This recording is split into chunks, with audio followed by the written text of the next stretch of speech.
We barely had time to react as a juggernaut of an armor unit, on 2 legs and standing 15 feet high, lumbered out onto the street and opened fire with both rotary guns.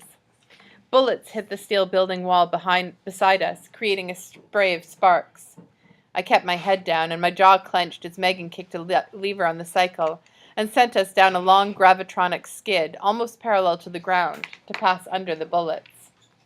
Wind ripped at my jacket, sparks blinded my vision. I could barely make out 2 enormous feet of steel on either side as we slid between the armor's legs. Megan brought the cycle up in a wide spin as we turned the corner. Abraham got through the armor to one side, but his cycle was trailing smoke. "I'm hit," Abraham said. "Are you all right?" Tia asked, alarmed. "Jacket kept me in one piece," Abraham said with a grunt.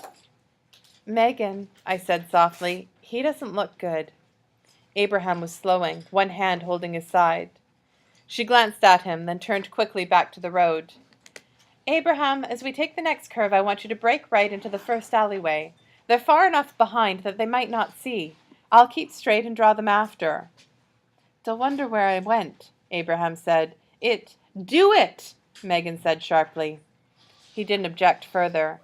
We took the next corner, but had to slow down to keep from outpacing Abraham. I could see he was trailing blood, his cycle riddled with bullet holes. It was a wonder it was still moving. As we came around, Abraham turned and darted right. Megan punched her cycle, and the wind rose to a howl as we raced down a dark street. I risked a glance behind me and almost lost Cody's pack as it slipped down my shoulder. I had to release Megan for a moment with one hand and hold it, which threw me off balance and nearly sent me tumbling to the ground. "Be careful," Megan said with a curse. "Right," I said, confused. In that jumbled moment, I thought I'd seen another green cycle like our own, following us close behind. I looked again. The enforcement cycles seemed to have taken the bait and were following us, and not Abraham. Their headlights were a wave of light on the street, helmets reflecting the streetlights. Of the phantom cycle I thought I'd seen, there was no sign. "Sparks," Tia said. "Megan, they've got blockades going up all around you, particularly in places that lead to the understreets. They seem to have guessed that's where we're trying to run." In the distance, I saw the flash of an explosion in the sky, and another copter began trailing smoke. There was yet another heading our way, however, a black form with blinking lights against the dark sky. Megan sped up. "Megan," Tia said, her voice laced with urgency, "you're headed straight for a blockade." Megan gave no response. I could feel her body growing more and more rigid in my grasp. She leaned forward, and intensity seemed to stream off of her. "Megan," I said, noticing the lights flashing ahead as enforcement set up their blockade.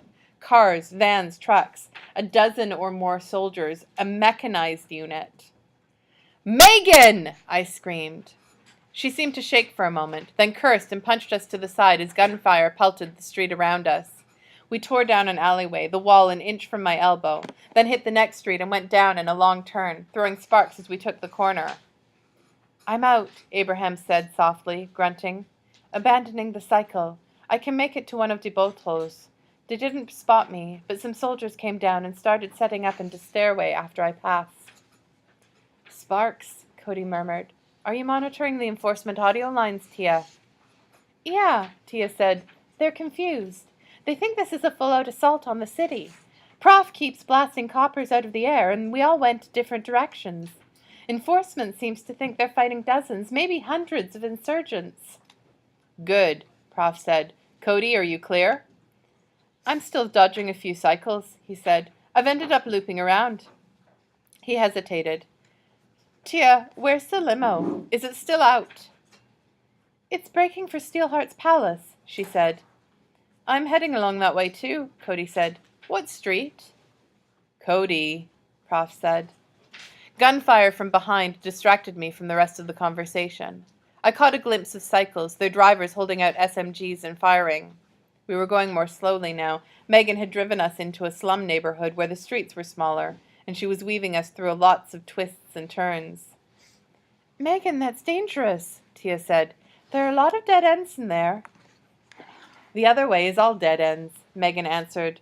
She seemed to have just recovered from whatever lapse had had almost led her to drive us right into a blockade. I'm going to have trouble leading you, Tia said. Try to take the next right. Megan started to break that direction, but an approaching cycle moved to cut us off, the soldier firing an SMG one-handed toward us in a spray. Megan cursed and slowed, sending the soldier on ahead. Then she broke left down an alleyway. We nearly slammed into a large garbage bin, but she managed to weave around it. I guessed that we were barely going 20. Barely going 20, I thought. 20 miles per hour, down narrow alleys while being shot at. It was still insane, just a different kind of insane. I could hold on pretty well with one arm at these speeds, Cody's pack thumping against my back. I probably should have dropped that by now. I didn't even know what it was. I felt at the pack, realizing something. I carefully slung it down in front of me, between Megan and myself. I gripped the cycle between my knees, let go of Megan, and unzipped the pack. The Gauss gun lay inside. Shaped like a regular assault rifle, perhaps a little longer, it had one of the power cells we'd recovered hooked up at the side. I pulled it out. With the power cell, it was heavy, but I could still maneuver it. Megan, Tia said, blockade ahead. We turned into another alley, and I nearly lost the gun as I grabbed onto Megan with one arm. No, Tia said, not right, that's... A motorcycle followed us into the alleyway. Bullets hit the wall just above my head. And right in front of us, the alley ended in a wall. Megan tried to brake. I didn't think. I grabbed the gun with both hands, leaned back, and raised the barrel right over Megan's shoulder. Then I fired at the wall.